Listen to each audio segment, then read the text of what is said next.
ठीक है। अस्सलाम वालेकुम नाजरीन। तो आज की पॉडकास्ट में हमारे साथ दोबारा से मौजूद हैं तौसीफ अहमद मिन्हास कनाडा से।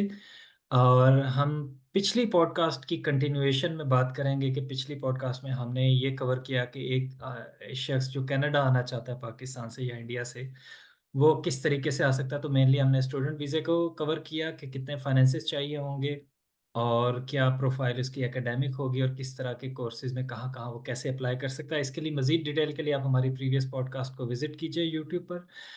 और उसके बाद हमने कुछ रेगुलेटेड ट्रेड्स या लाइसेंस ट्रेड्स की बात की जो कि प्रोफेशनल्स को कवर करते हैं, ऐसे प्रोफेशनल्स जो पाकिस्तान में रहते हुए जिनका एक्सपीरियंस है और वो कनाडा आना चाहते हैं। तो आज हमारा फोकस उस तरफ होगा। तो इस सिलसिले में हम इस पे मज़ीद बात करेंगे कौन से ट्रेड्स हैं जो बड़े डिमांडेड हैं कनाडा के अंदर, जहाँ पे जॉब और अर्निंग बहुत अच्छी हो सकती है, जॉब हो या ना हो या बिजनेस तरीके से वो। उसके उस सिलसिले में हम तौसीफ साहब से मज़ीद बात करेंगे। अच्छा, तो तौसीफ ये बताइए कि वो रेगुलेटेड ट्रेड क्या होते हैं और कहाँ पे हम कौन सी वेबसाइट पे हम वो इंफॉर्मेशन देख सकते हैं, और वो कौन कौन से हैं। जी, शुक्रिया फ़हद। कनाडा में ओवरऑल हर प्रोविंस के हिसाब से उन्होंने अपनी-अपनी एक लिस्ट प्रोवाइड कर रखी है, जिसमें रेगुलेटेड और नॉन रेगुलेटेड प्रोफ़ेशंस हैं।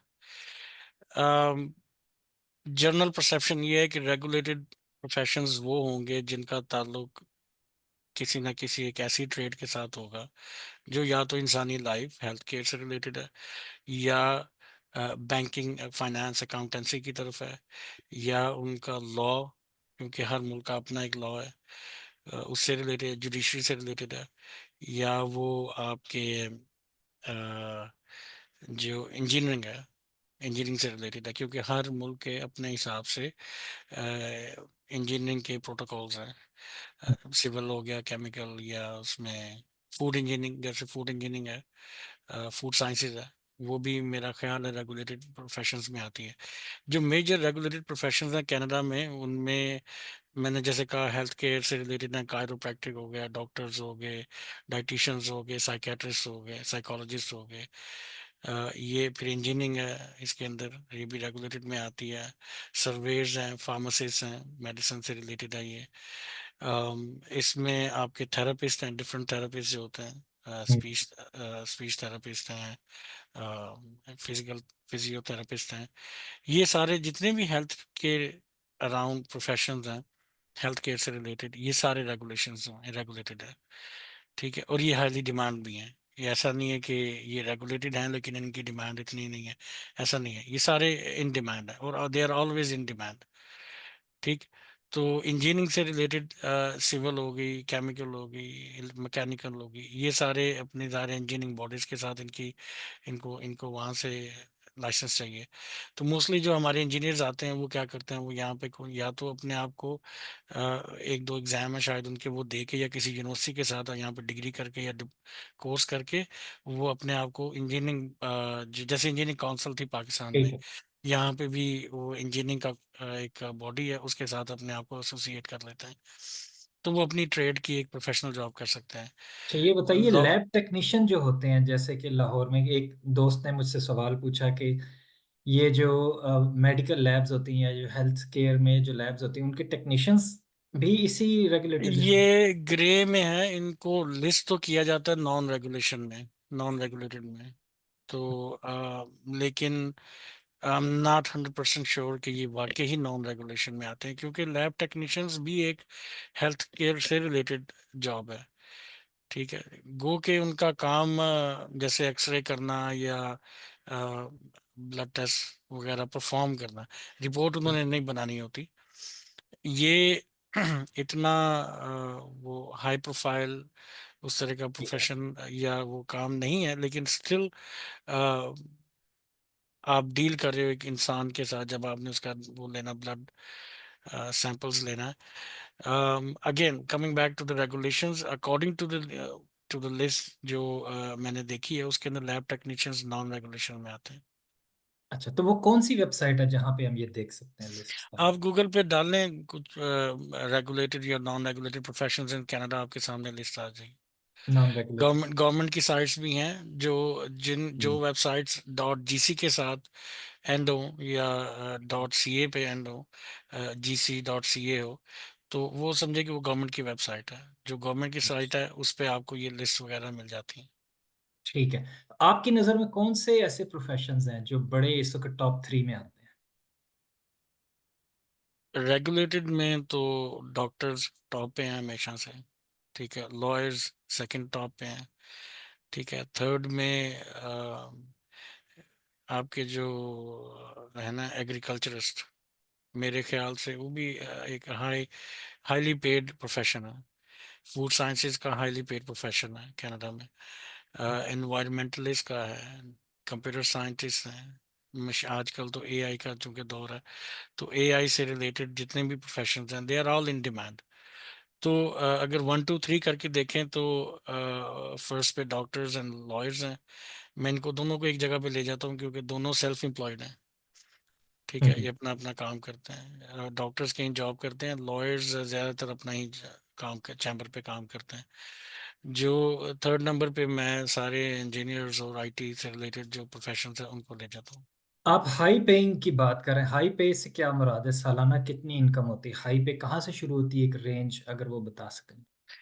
अच्छा, कनाडा में ना एक बड़ा फनी सा सिलसिला है, जो कि I don't agree with that, लेकिन इनकी जो सैलरी रेंजेस है ना वो हर एक रीजन से के मुताबिक है। हम्म। जैसे जो बंदा वैंकूवर में है, मैं एक मिसाल देता हूँ, एक प्रोग्रामर है, जूनियर प्रोग्रामर की बात कर लेते हैं।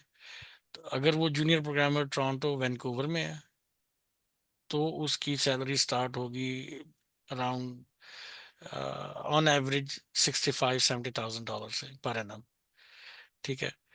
यही जूनियर प्रोग्रामर जब किसी छोटे शहर में या मीडियम साइज के शहर जैसे लंदन ontario है, विंजर है, मैनिटोबा है, ठीक है, ऐसे शहरों में, अल्बर्टा है, एडमिंटन है, तो जब इन छोटे शहरों में या सेकंड लेवल के शहरों में आ जाता है तो वहाँ पे वही प्रोग्रामर स्टार्ट कर रहा होता है, वही जॉब प्रोफाइल, हर चीज़ वही। ये ऑन एवरेज ये स्टार्ट करते हैं 55 से 60 से, ओके। ठीक है। ठीक है। डिपेंड करता है कि एम्प्लॉयर एम्प्लॉयर अगर मल्टीनेशनल कंपनी है तो वो और तरह से डील करेगा आपको। ठीक है। लेकिन ऑन एवरेज लोकल एम्प्लॉयर है, वो देख रहा होता है कि इस एरिया में इसके एक्सपेंसेस किस तरह के हैं। ठीक है। वैंकूवर एक्सपेंसिव शहर है, टोरंटो एक्सपेंसिव तो एक शहर है। सीनियर प्रोग्रामर कितनी कर कहाँ से स्टार्ट करेगा? 80 90 से? 90 100 से अबव जाएगा। 90 जो 100 सीनियर से लो। प्रोग्रामर होगा जिसका 5 साल, 3 से 5 साल का एक्सपीरियंस होगा, अगेन वो भी डिपेंड कर रहा होगा वो किस शहर में है। हम्म। वैंकूवर में है तो वो 110 120 से चला जाएगा। टोरंटो में है तो वो should be more than 100,000। Okay. ठीक है। क्यूबेक आगे में, चलते हैं। हाँ। आगे चलते हैं। तो ये जो लाइसेंस लेने के लिए आईटी को सारा साइट पे करते हैं, जो दूसरे ट्रेड्स हैं, किसी ने अगर 3 साल का डिप्लोमा किया हुआ है और वो पाकिस्तान से कनाडा किसी तरीके से आ जाता है बाय सम मींस, जो कि हम ऑलरेडी डिस्कस कर चुके हैं पिछली पॉडकास्ट में, तो उसमें एक्सपीरियंस कितना चाहिए होता है और लाइसेंस लेने में कितनी देर लग जाती है नॉर्मली, और क्या उसकी फीस भी होती है हर बॉडी की अपनी? फी तो बिल्कुल है, फी तो उसकी है, लेकिन मैं अगर कोई शख्स इमिग्रेशन पे आ गया है, किसी भी टाइप की इमिग्रेशन से, हम्म। वर्क परमिट पे या इमिग्रेशन पे आ गया है, यानी उसको ये अपॉर्चुनिटी है कि वो यूनिवर्सिटी या कॉलेज में जाके अपने आप को अपग्रेड कर ले। तो मेरी सबसे पहली एडवाइस यही होगी, अगर वो कर सकता है तो अपने आप को अपग्रेड कर ले अकॉर्डिंग टू देयर लेवल। जो यहाँ की जो ट्रेड की रिक्वायरमेंट है उनको जाके कॉलेज में, जो अप्लाइड कॉलेजेस होते हैं, अप्लाइड डिग्रीज डिप्लोमा होते हैं, वो उसका जो प्रीवियस एक्सपीरियंस है उसको काउंट करते हुए वो उसको कुछ कोर्सेज ऑफर कर देंगे, तो उससे वो उसका जो प्रोग्राम है जहाँ पे 2 साल का होगा वो 1 साल में ख़त्म हो जाएगा। वो एग्जाम्पशंस ले सकता है अगर वो पाकिस्तान में ऐसी जगह से आ रहा है जहाँ से उसको अपनी ट्रेड के बारे में कुछ ना कुछ नौ हाउ है। अगर नई भी एग्जाम्पशंस मिलती हैं तो आपको 2 साल या 1 साल या 2 साल या 3 साल का डिप्लोमा होता है वो कर ले यहाँ पे। अगर उसको यहाँ पे काफ़ी अपॉर्चुनिटी मिलती है कि आप क्योंकि डोमेस्टिक होते हैं तो डोमेस्टिक स्टूडेंट्स को गवर्नमेंट काफ़ी सपोर्ट करती है in order to get their degree to upgrade, और in order to avail their degree जो भी है वो लेना चाहते हैं। उससे वो ऑटोमेटिकली एक तो वो उनका वो जो प्रीवियस एक्सपीरियंस है उसकी बेस पे उनके लिए पढ़ाई आसान हो जाती है। दूसरा ये कि वो ऑटोमेटिकली उस बॉडी का पार्ट बन जाते हैं, कि ठीक उनकी है। मेंबरशिप, उनको लाइसेंस वगैरह मिल जाता है। तो ये सबसे बेहतर है कि अगर आप इमिग्रेशन पे आए हैं, आपके पास अपॉर्चुनिटी है, तो गो टू योर कॉलेज या यूनिवर्सिटी, तो उसमें आपके लिविंग्स की भी आपको सपोर्ट मिल जाती है गवर्नमेंट की तरफ से। अच्छा, आपने डॉक्टर्स का ज़िक्र किया, तो वो जो पहली जो कैटेगरी है, जो टॉप पे आपने रखा है डॉक्टर्स और लॉयर्स में, उसमें डेंटिस्ट भी शामिल होंगे, आई हाँ, बिलीव। डेंटिस्ट में ठीक है, बिल्कुल। डेंटिस्ट का भी है। सही है। अच्छा, ये बताइए कि अ, हमने चूँकि स्टूडेंट्स पे अच्छी खासी गुफ्तगू कर ली थी, इमिग्रेशन के बारे में आप ज़्यादा ये आप जिस तरीके से आए, वो तो अब एक्सप्रेस एंट्री सिस्टम मेरा ख़्याल है ख़त्म हो गया हुआ। आप फास्ट ट्रैक नहीं, से आए थे, एक्सप्रेस। सॉरी। अच्छा, आप हाँ, सॉरी फास्ट फास्ट ट्रैक अगर। से आए। लेकिन अब एक्सप्रेस एंट्री है, तो उसका मोटे-मोटे पॉइंट्स बता दीजिए कि कौन से लोग सूटेबल हैं उसके लिए, और आजकल उस पे कितनी देर लग रही है? देखिए, उसमें एक्सप्रेस एंट्री के अंदर मैंने जैसे कल बताया था कि 1200 पॉइंट हैं, जिसमें से 600 तो जॉब ऑफर के हैं, हुँ, या पीएचडी जो डॉक्टर्स हैं उनके लिए उनको अपॉर्चुनिटी मिल जाती है, क्योंकि उनके लिए मेरा ख्याल एडिशनल पॉइंट्स हैं जिसकी वजह से वो इजीली मेरिट को उस थ्रेशोल्ड को क्रॉस कर जाते हैं। एक्सप्रेस एंट्री के अंदर इन्होंने ये काम किया था कि हर इनिशियली इन्होंने बाई वीकली पोल करना शुरू किया, जैसे एक ज़माने में ऑस्ट्रेलिया में होता था कि हुँ, पोल करते थे, उस पोल से जो भी टॉप के जितने भी उनको प्रोफेशनल्स चाहिए होते थे, ये वो ले आते थे। ठीक है, और उसको उनको फिर अपनी इमिग्रेशन की या जो डिटेल एप्लीकेशन की रिक्वेस्ट कर देते थे कि उनकी यानी इनिशियल अप्रूवल हो गई है, अब आप अपने डॉक्यूमेंट सबमिट करें, तो वो एक प्रोसेस शुरू हो जाता था। यानी अगर फर्ज करें कि 1200 में से पूल किया, तो उस पूल के अंदर उन्होंने कहा कि हमारा जो मिनिमम है थ्रेशोल्ड 520 है। अब ठीक 520 पॉइंट से जिसके ऊपर होंगे उसको वो ऑफर कर देंगे, या ठीक है। 480 से जिसके ऊपर होंगे उसको ऑफर कर देंगे। हुँ, हुँ, ये वेरी करता रहता है based on number of applications. ये कभी तो ये 405 तक भी गया है। शुरू में कई दिनों में कई कई दफा ये 300 400 भी से भी नीचे चला गया, कोविड के दिनों में, हुँ, हुँ, जब यहाँ पे लोग कम थे। इसके ठीक है, अंदर वो लोग भी आ जाते हैं, यानी आपका कंपटीशन इस तरह का हो जाता है कि जो स्टूडेंट्स यहाँ कनाडा में पढ़ रहे हैं, जिन्होंने पढ़ लिया है, वर्क परमिट पे हैं, तो वो भी अप्लाई कर देते हैं। जब ठीक है। वो अप्लाई करते हैं तो उनको चूंकि एकेडमिक्स उनकी कनाडा से होती हैं, तो उनको एडिशनल पॉइंट्स मिलते हैं। इस जब पे कोई एडिशनल कैप भी होती है? किस चीज़ की, नंबर ऑफ मतलब लिमिट एप्लीकेंट्स की? नंबर ऑफ एप्लीकेंट्स की हाँ, लिमिट? ये कैप स्पेस बिल्कुल है। और मेरा ख्याल है ट्रेड वाइज कैप है इसके ऊपर। ठीक है, जो मेक्स सेंस। अभी मैं यहाँ पे शेयर लिंक कर देता, शेयर लिंक जो है उसको शेयर कर देता हूँ। उसके अंदर वो जो नेशनल ऑक्यूपेशन क्लासिफिकेशन है, हुँ, हुँ, वो इनकी एक ग्रैंड क्लासिफिकेशन है फॉर ऑक्यूपेशंस के। जब आप एक्सप्रेस एंट्री के लिए अप्लाई करते हैं, तो उसमें आप उस नॉक, बेसिकली उसको बोलते हैं, ठीक है, उसका कोड बताते हैं कि मैं अपने आप को समझता हूँ कि मैं इस टाइप की ट्रेड में, या मेरा प्रोफेशन इस कैटेगरी में फॉल करता है। वो कोड है, कोड सिस्टम है, तो वो कोड आप एंटर करते हैं तो फिर आपको ठीक है। उसकी फिर डिटेल रिक्वायरमेंट है इनकी कि आप अगर इसमें फॉल करते हैं तो आपके पास आपकी फाइल में ये चीज़ें होनी चाहिए।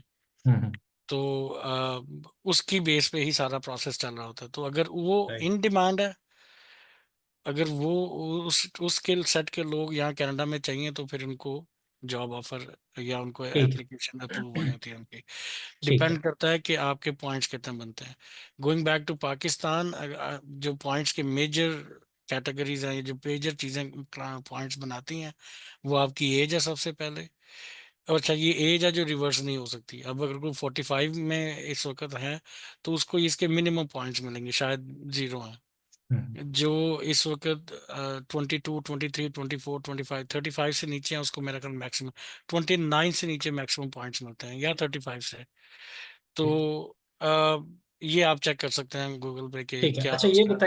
ये बताइए कि अ, ये कागज़ों में तो बहुत अच्छा लगता है कि ये पॉइंट सिस्टम है। कितना मुश्किल है कनाडा में आजकल की मौजूदा सूरत-हाल को सामने मद्देनज़र रखते हुए, कितना मुश्किल है एक जॉब ऑफ़र लेना पाकिस्तान में बैठे हुए या इंडिया में बैठे हुए एक बंदे के ऑलमोस्ट इम्पॉसिबल। लिए? उसकी क्या वजूहात हैं? 2-3 मोटी-मोटी। उसकी दो तीन वजूहात तो ये हैं कि जो एक एक देखिए, मैं आपको जॉब ऑफर दूं एज एन एम्प्लॉयर, मैं क्यों दूंगा कि मुझे आपकी स्किल सेट का कोई शख्स यहाँ कनाडा में नहीं मिल रहा। हुँ, हुँ, ठीक है, यही वजह हो सकती है। अब बिल्कुल, अगर आप आईटी में हैं तो ऐसा मुमकिन नहीं है कि मुझे आईटी का कोई बंदा नहीं यहाँ मिलता। ठीक फ़ेयर है, इनफ। आप डॉक्टर हैं, उसका मैं कुछ नहीं कर सकता कि मुझे मुझे यहाँ, मैं अगर ले भी आऊंगा किसी को, मैं कुछ कर नहीं सकता उसका जब तक वो यहाँ पे लाइसेंस नहीं। लाइसेंस में नहीं रहता। जिन लोगों के job base job offers issue होती हैं, वो ऐसे ट्रेड हैं जिनके बारे में हम सोचते ही नहीं। जैसे मैं कहता हूँ कि मेरा एक रेस्टोरेंट है। हुँ, ठीक हुँ, है, मुझे रेस्टोरेंट के लिए सिरी पाई बनाने वाला बंदा चाहिए। हुँ, हुँ। वो आपको यहाँ से मिलना मुश्किल है, समझ रहे हैं? आजकल के दौर में मिलना मुश्किल। मिलना मुश्किल है। अच्छा। अगर जिसको सही मायनों में आप कहते हैं कि मुझे सही मायनों में हुँ, जो हुँ। एक लाहौर का टेस्ट है, या मुझे शनवारी बनानी है तो जो सही मायनों में पेशावर का टेस्ट है, अफगानी कुजीन्स बनानी है, ये वो नीश किस्म की का एरिया है जिसके लिए आप केस पुटअप कर सकते हैं कि मुझे यहाँ नहीं मिलता। पूरे कनाडा में आपको अच्छा नान बनाने वाला नहीं मिलेगा, जो सही मायनों में नान, जिसका जो हमारे वहाँ, मेरा क्रिस्पी। ख्याल है, जो जिस नान की आदत हमें पड़ी है पाकिस्तान में रहते हुए, हुँ। आपको टोरंटो में या टोरंटो में तो फिर भी लोग मिल जाएंगे जो इर्द गिर्द के शहर हैं, जैसे मेरा ये तो शहर है ये विंटर। तो ये तो आप बड़ा बिज़नेस आइडिया फ्लोट कर रहे हैं कनाडा में रहने वालों के लिए। ये बिजनेस आइडिया है, लोग इसके ऊपर काफी काम करते हैं। लोग शेफ जो हमारे स्पेशलाइज खाने हैं, उनके जो शेफ है उनको लेके आते हैं यहाँ पे ऑन वर्क परमिट। उसका अच्छा। अलावा ये इशू होता है। अच्छा, ये और अभी बताइए, भी ये बड़ी इंटरेस्टिंग आपने ये बड़ी ज़बरदस्त बात की है। मैं अगर मैं कनाडा में मौजूद हूँ और मैं किसी को बुलाना चाहता हूँ, तो वो कितनी देर का प्रोसेस है? वो नॉर्मली क्या होता है? और ये एलएमआई का आपने ज़िक्र किया, ये क्या भला है? और इसी चीज़ को आगे लेकर चलते हुए काफ़ी लोग आजकल सवाल करते हैं कि कुछ लोग काफ़ी ज़्यादा पैसे ले रहे हैं, कुछ 8 या 10 मिलियन रुपीज़ या मेबी मोर, इससे भी ज़्यादा लोग ले रहे हैं वर्क परमिट इश्यू करने के लिए कनाडा का विद फैमिली सारा कुछ। ये ज़रा बताइए? इसको मैं 100% फ्रॉड भी नहीं कह सकता क्योंकि ये है, हुँ। लेकिन इसे मैं 100% सच भी नहीं कहता। हुँ, हुँ। क्योंकि देखिए, मुख्तलिफ माइंडसेट है यहाँ पे। अब अगर कोई कहता है कि मैं आपको ट्रक ड्राइवर का, हैवी ड्यूटी जो व्हीकल्स होती हैं उनका मैं आपको एलएमआई अप्रूव करवा दूँ, हुँ, ये सही भी है गलत भी है। ठीक है, ओके सर। एलएमआई देखिए जो यहाँ पे, एलएमआई है क्या? एलएमआई से क्या बनता है? ये बेसिकली मैं इसको सादा अल्फाज में आपको बता देता हूँ, फॉरगेट एलएमआई है। ये भाई इसी तरह है कि मेरा एक बिजनेस है। ठीक है, मुझे फर्ज करें मेरा रेस्टोरेंट है, मुझे इस रेस्टोरेंट में नान लगाने वाला बंदा चाहिए। ठीक है, अब नान लगाने वाला बंदा मुझे मिल नहीं रहा, यहाँ लोकल कोई है नहीं ऐसा जो उस तरह का नान बना सके, या हलवा पूरी बनाने के लिए बंदा चाहिए। ठीक है, तो मैं उसकी एक रिक्वेजिशन गवर्नमेंट के पेपर्स में डालूंगा कि जी मुझे इस तरह का बंदा चाहिए, मैंने ये इश्तहारात दिए हैं, मेरे पास मेरी पसंद का कोई बंदा नहीं आ रहा जिसका जिसके हाथ में वो टेस्ट हो, या जिसके हाथ में ये स्किल हो। ठीक है, अब मेरे पास मैं परमिशन ये लूंगा कि मैं ओवरसीज से किसी को यहाँ पे ले ला सकूं। हुँ, हुँ। जैसे यूएई में शायद वीज़ा वगैरह निकलते हैं कि जी मेरे एक स्पेशल ट्रेड के अंदर मुझे सही, सही। वीज़ा अप्रूव करवा हुँ, लिया मैंने। तो बेसिकली आप गवर्नमेंट से वो अप्रूवल ले लेते हैं कि मैं ओवरसीज में से किसी को यहाँ पे ले आऊँ अपनी मर्जी का, क्योंकि मुझे लोकल नहीं मिल रहा। तो ठीक वो है। फिर आप उसको लोग सेल करते हैं। हुँ, हुँ। ठीक है, उसको अब जेनवनली मुझे एक बंदा चाहिए तो मैं ज़ाहिर है पाकिस्तान से या इंडिया से या बांग्लादेश से, जो भी मेरा रेस्टोरेंट की जो भी मेन कुजीन्स है, उसके लिए मैं वहाँ पे देखूंगा कि मुझे जेनवनली कोई शेफ़ मिल जाए ऐसा जिसको ये चीज़ें आती हों। इन सम केसेस ये होता है कि ये अप्रूवल लेने के बाद मैं उसको सेल कर देता हूँ, यानी तो वीज़ा सेल कितने का कर, सेल होता है नॉर्मली? यही जो आपने रेंज बताई है, जो अच्छा, जहाँ 1 फंस जाए। करोड़ रुपए पाकिस्तानी के हाँ, लगभग। कुछ लोग मतलब एग्रीमेंट कर लेते हैं, हुँ, ठीक है, LMIA अप्रूवल हो जाती है, लेकिन अगले स्टेप्स में जाके वो फेल हो जाते हैं, वो नहीं आ पाते, या उनका वो प्रोसेस कंप्लीट नहीं होता। तो उससे होता क्या है, अब अगर मैं कंसल्टेंट हूँ तो मैंने आपसे प्रॉमिस किया जी मैं आपको LMIA अप्रूव करवा के दूंगा, तो मेरा आपके साथ एग्रीमेंट है से $100 का। तो मैंने आपको कहा कि LMIA तक मुझे $5 या $10 आपने देने हैं, हुँ, हुँ, ठीक है। $100 का एग्रीमेंट हुआ था, $10 मैंने आपसे ले लिए, LMIA सच्चा झूठा मैंने आपका अप्रूव करवा दिया। हुँ, उसके हुँ, बाद आप, मुझे भी नजर आ रहा है कि आपका अगला प्रोसेस नहीं होना। LMIA के पूरे प्रोसेस पे हम अलग से बात कर सकते हैं, ठीक है। किसी और टाइम पे कर लेंगे, लेकिन एक एक जनरल जो यहाँ पे कॉन्सेप्ट चल रहा है, मैं जानता हूँ कंसल्टेंट के तौर पे कि आपका नहीं होना, लेकिन चूंकि मुझे मेरा बिजनेस करना है, तो मैंने $5-10 तो आपसे ले लिए ना। हुँ, हुँ, आपको ये इंप्रेशन मिला कि यार अच्छा वो हो, कल को जाके आपका अगर अप्रूवल नहीं होता तो आपको क्या, आपका कैच क्या है उसके अंदर, यार मेरे $90 बच गए, चलो 10 का नुकसान हुआ लेकिन $90 बच गए। मैं डे वन से जानता था आपका नहीं होना, लेकिन मैंने आपसे $10 कमा लिए, ठीक है। ठीक है। ये काम भी है। यहाँ पे कुछ लोगों को मैं जानता हूँ जिन्होंने 30-40 हज़ार डॉलर दिए हैं, वर्क परमिट लिया हुँ, है, यहाँ पे आए हैं। वो इस कैटेगरी का था कि वो कभी कन्वर्ट ही नहीं हो सकता टू परमानेंट रेजिडेंसी, सही। लेकिन वो यहाँ पे 50-60 हज़ार डॉलर खर्च करके आ गए। तो जब हाँ, वो टाइम आया कि जी आप यानी उसको वो पीआर पीआर की तरफ लेके जाएं, तो वो उनका प्रोसेस हो ही नहीं सकता था। कितनी देर का इश्यू करते हैं और उसमें सैलरी कितनी देते हैं? फ़र्ज़ करें एक मैं शेफ़ को बुलाता हूँ, तो उसकी तनख्वाह क्या होती है कनाडा में? जनरली शेफ जो अच्छे पैसे बनाते हैं, स्पेशली जो हमारी ट्रेड के हैं, जिनके अगेन जिनकी जो कुजीन्स हैं ये वो इस तरह की हैं कि वो यहाँ पे कॉमन नहीं है, हुँ, हुँ, ठीक है। तो वो पैसे तो अच्छे बनाते हैं, उसके अंदर भी एग्रीमेंट पे डिपेंड करता है। अगर तो आप जेनुअनली आए हैं तो आपके पास अपॉर्चुनिटी अच्छी है, ठीक है। वर्क परमिट 2 या 3 साल का होता है, उसके बाद उसके पास एक ये अपॉर्चुनिटी होती है कि वो अपने आप को परमानेंट करवा सकता है, ठीक है, अच्छा, क्या अगर वो वो सही अगर तरीके से आया है। फ़र्ज़ करें आपने किसी शेफ़ को बुलाया है, वर्क परमिट इश्यू करवाया, तो क्या वो बाउंड है आप ही के साथ काम करने के लिए जब तक कि वो वर्क परमिट वैलिड है या वो कहीं भी स्विच कर सकता है? और क्या तनख्वाह नॉर्मली होती है? सैलरी का मैं बता सकता हूँ, 2-3 शेफ को मैं जानता हूँ। कुछ हुँ, लोग यहाँ पे अच्छा, कुछ और एक एक ये सिलसिला भी है जो कि ठीक नहीं है, कि लोग यहाँ पे जो है वो कैश पे भी पैसे लेते हैं, हुँ, हुँ, ठीक है।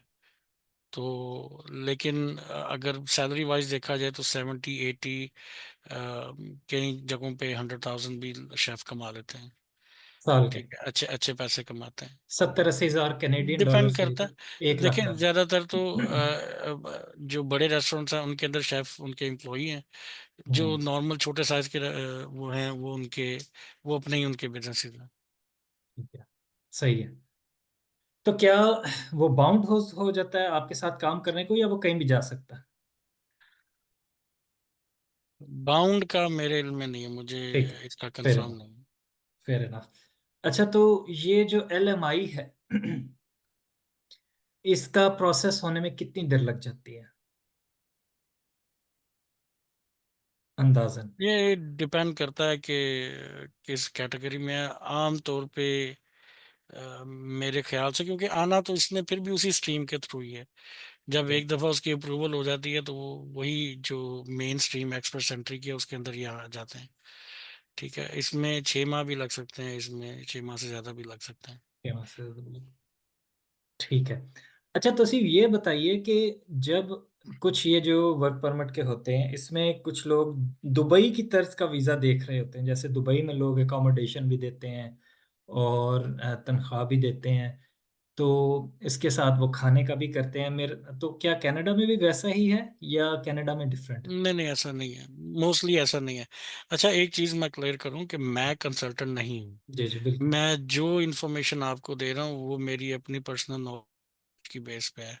फ़ेयर तो इनफ। इसमें अगर किसी को कंफर्मेशन चाहिए अगेन ये कोई चूंकि मैं खुद कोई इमिग्रेशन कंसल्टेंट नहीं हूँ तो मुझे इल्म नहीं है। ठीक है। डाउन द रोड हम यहाँ पे किसी इमिग्रेशन कंसल्टेंट को बुला सकते हैं, और हम्म, ये जितने सवाल आपने पूछे हैं, क्योंकि ये ठीक है। They are more related to the immigration process, जो जिनका जो सब्जेक्ट मैटर एक्सपर्ट है वो उसका जवाब वो ही दें तो ज़्यादा बेहतर है। इन जनरल ये है कि जो यूएई की तर्ज पे आप जो बात करें ना, ये यहाँ पे इतना आसान नहीं है एम्प्लॉयर के लिए इस तरह की एक्सप्लॉयटेशन कर लेना।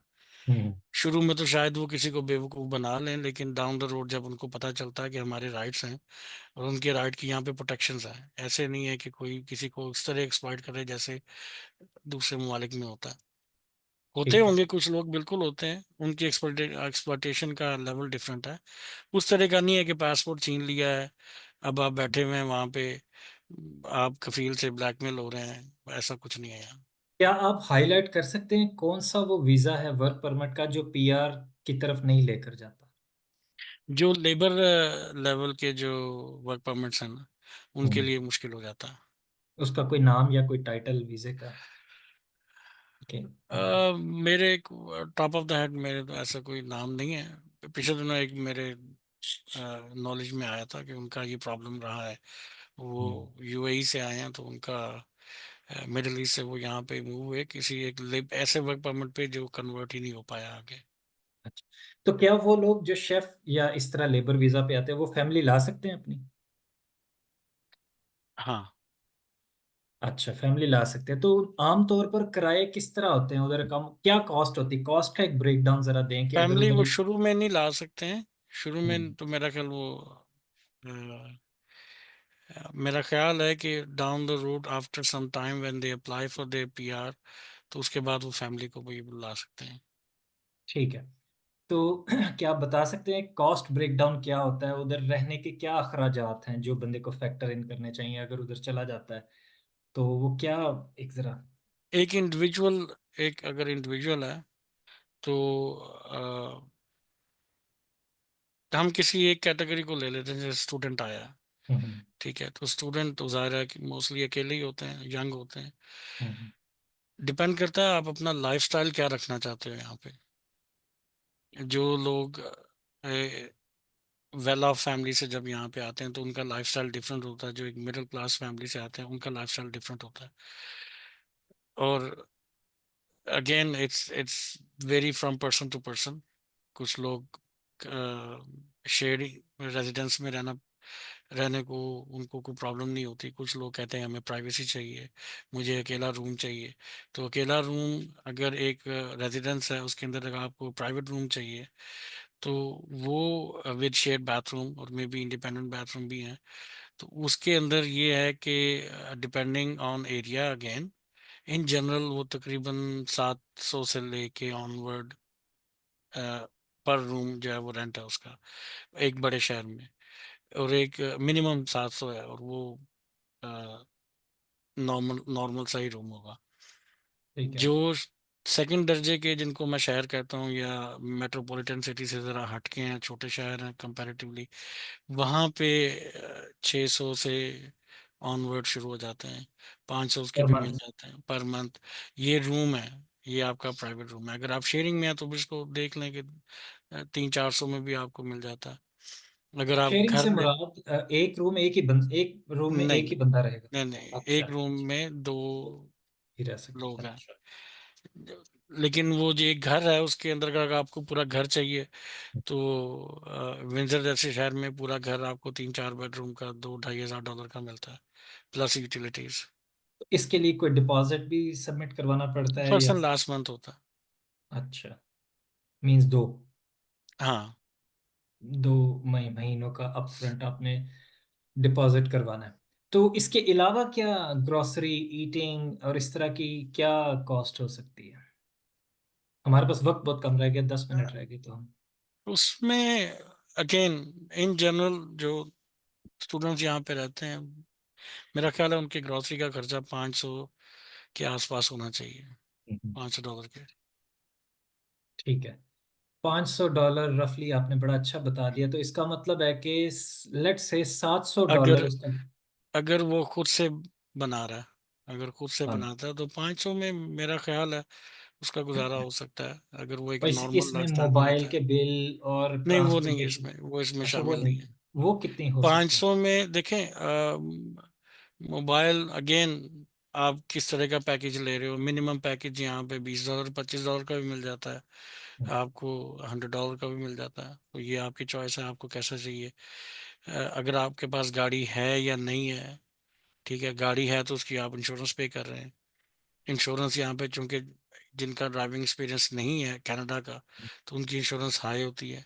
डिपेंड ये भी कर रहा था किस एरिया में है, वहाँ पे एक्सीडेंट्स के रेट क्या है, कितने नंबर ऑफ एक्सीडेंट्स होते हैं। तो ये सारी चीज़ें फैक्टर इन करके टोरंटो जैसे एरिया में उसको 400-500 डॉलर की इंश्योरेंस मिलेगी, ठीक है। और अगर थोड़ा सा छोटा शहर है, लंदन, विंजर, विनीपैग, इस तरह के जो शहर हैं, वहाँ पे आपको हो सकता है इससे थोड़ा 100 200 डॉलर कम मिल जाए।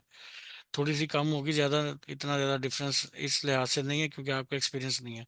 वो जो जो एक्सपीरियंस होता जाता है तो वो ये कम होती जाती है तो आप गाड़ी। रिकमेंड करते हैं गाड़ी रखना एक स्टूडेंट या प्रोफेशनल के लिए? अम, इसलिए ज़रूरी हो जाता है सम टाइम कि अगर आपको जॉब ऐसी करनी है जिसमें आपको ड्राइविंग लाइसेंस चाहिए हम्म। और गाड़ी चाहिए, अपनी गाड़ी हो तो ज़्यादा बेहतर है।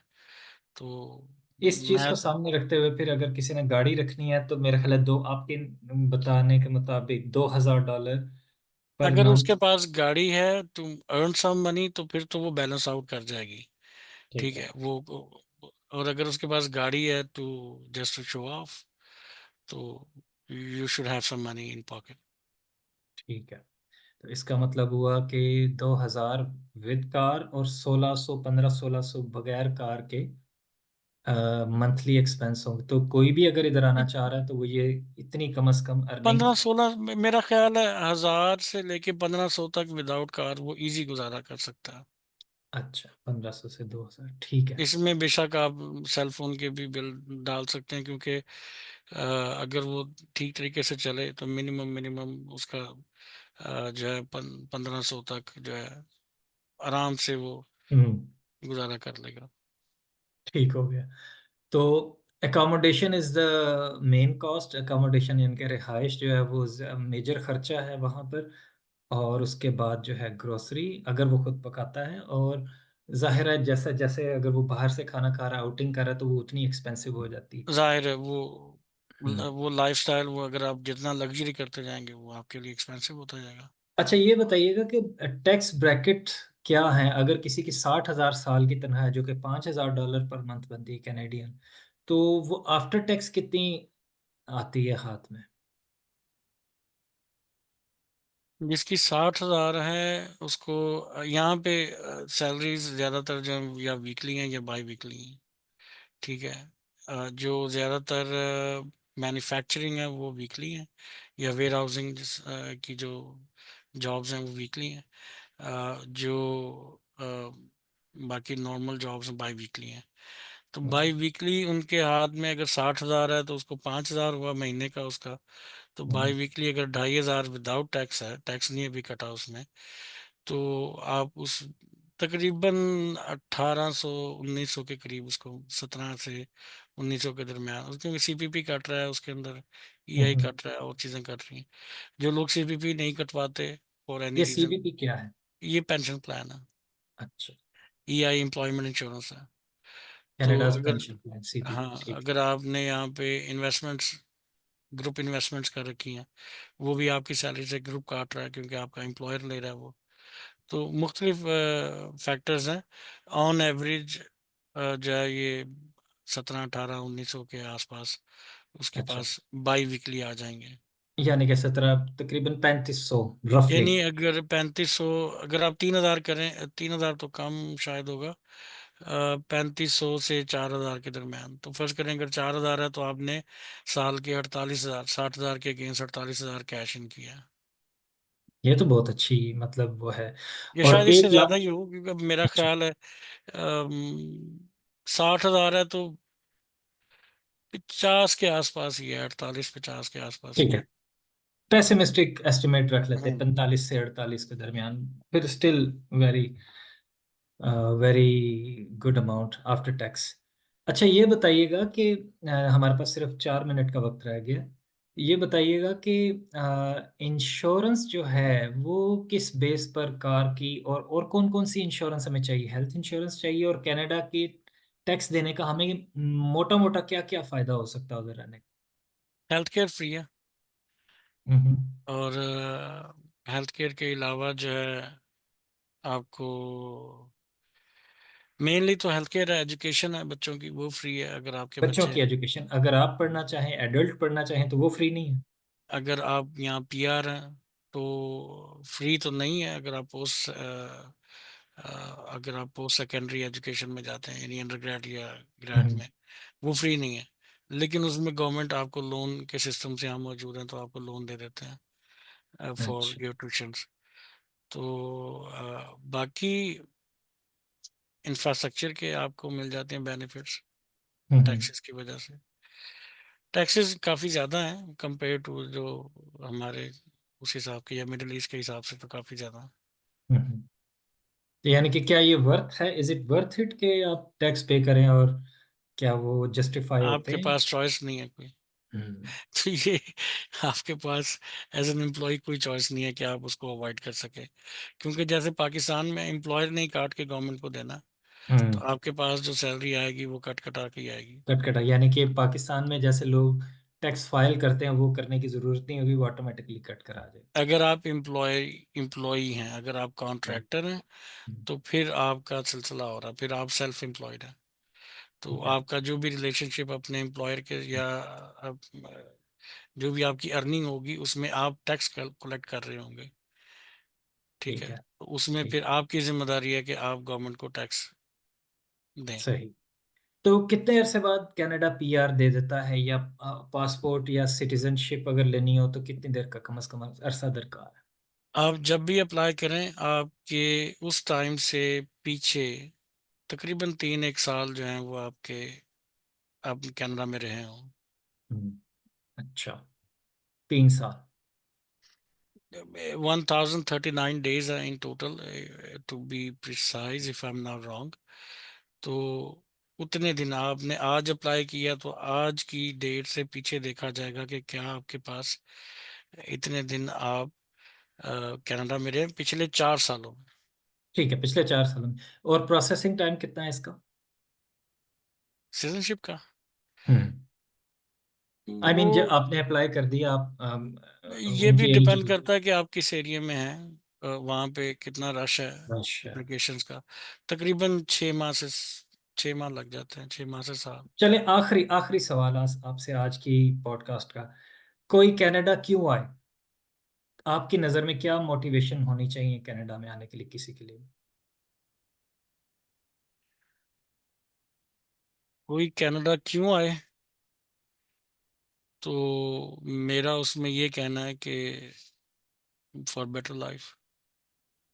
तो क्या कनाडा के अलावा कोई कंट्री बेटर लाइफ नहीं प्रोवाइड कर रहा है? मतलब why not somebody goes to US और दूसरे जो कंट्रीज़ हैं? ऐसी एक क्या बात है वेलफेयर, कनाडा देखिए में जो मैं बताता किसी हूँ ना, और में? एक वेलफेयर स्टेट है कनाडा, ठीक है। They take care of their citizen, their people. ठीक है, अच्छी बुरी बातें हर मुल्क में है। अमेरिका भी लोगों की चॉइस है, किसी की न्यूजीलैंड जाना चाहे, ऑस्ट्रेलिया जाना चाहे, लेकिन एक जो परसेप्शन है जो मुझे समझ आती है वो क्या है, कनाडा बनाया ही एक्सपेट्रिएट्स ने है, ठीक है। सारे फॉरेन ज्यादातर यहाँ पे चलें ठीक है, तो सिर्फ इमिग्रेट्स हैं। बहुत शुक्रिया हमारे पास 10 सेकंड का वक़्त रह गया इंशाल्लाह फिर इसी को कंटिन्यू करेंगे कल की स्ट्रीम में और कल की स्ट्रीम में हम उम्मीद है कि कुछ ऑस्ट्रेलिया से कल या नेक्स्ट फ्यू स्ट्रीम्स में हम एक ऑस्ट्रेलिया के भी अपने दोस्त को शामिल करेंगे। बहुत शुक्रिया तौसीफ आपके कीमती वक़्त का। इंशाल्लाह फिर मुलाकात हो। Thank you. Thank you.